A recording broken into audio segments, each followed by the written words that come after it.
Has your hiring changed with AI? Are you Yes. still actively hiring, or you think it's going to just slow down? So we are hiring, but we're hiring. I'm trying to find as many of those barrels as I can, but people that I can give kind of high level, big directives, and then they can understand. Here's where we're going to use AI agents. Here's where we're going to, kind of parallel process certain things. Here's how we're going to create everything, scalability in every single thing we do. And I think that we can be a company that does hundreds of millions, if not $1 billion in revenue with 100 people.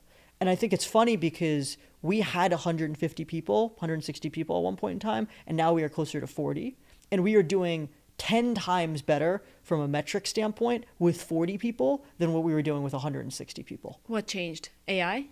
I think AI changed. I think scalability changed. Like the idea that how do we think about automating everything we do? And I think sometimes with AI, sometimes with this kind of idea that we are going to manage 10 times the amount of accounts next year and 20 times the account the years after, how do we figure out and how do we design everything from scratch from a scalability standpoint? So a good example is like client service. So we had a 6-person, 7-person client service team that was automatic, like they were manually sending out DocuSigns and, doing account openings and processing and all of these different things. And now we have a 3-person team or 2-person team that handles probably 20 to 30 times the amount of accounts we had back then.